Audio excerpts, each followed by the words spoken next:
হ্যাঁ স্যার বলুন, আজকে কোন রচনা লিখবো? আজকে আমি সব রচনা পড়ে আসছি। তাই নাকি? সব পড়েছিস? সব মানে গরুর রচনা পড়েছি আর কি। কিন্তু আমি তো আজকে গরু রচনা লিখতে দিব না, তাহলে কি হবে? আরে স্যার, আপনি চিন্তা করছেন কেন? আপনি শুধু লিখতে দিন, আমি সব অ্যাডজাস্ট করে নেব।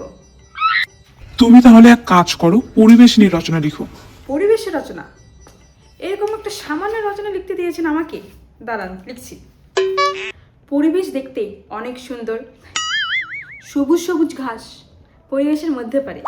আর বলে রাখি, গরু ঘাস খায়।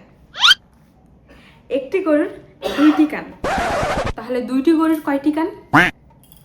একটি গরুর চারটি পা, তাহলে চারটি গরুর কয়টি পা? এই দাঁড়াও, তুমি কি সব উল্টোপাল্টা লিখছো? তোমাকে আমি রচনা লিখতে বলছি আর তুমি আমাকে প্রশ্ন করছো নাকি? কেন স্যার, কি হলো?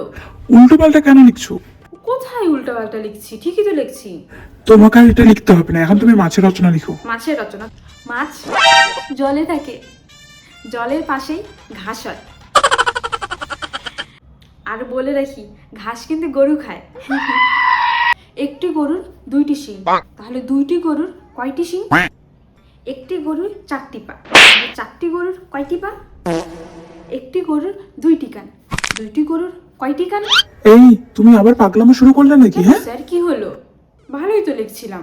তুমি উত্তর লিখছো নাকি প্রশ্ন করছো, আমি তো সেটাই বুঝতে পারছি না। আচ্ছা ঠিক আছে, আপনি অন্য বলুন। এটা হবে না, এটা হবে না।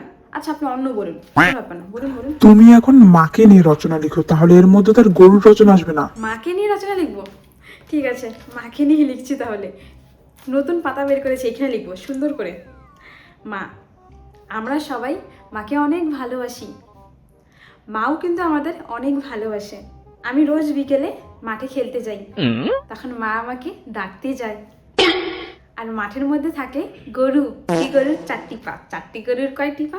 একটি গরুর দুইটি কান, দুইটি গরুর কয়টি কান? এই তুই থাম আর ভাগ এখান থেকে, আর আসবি না এখানে।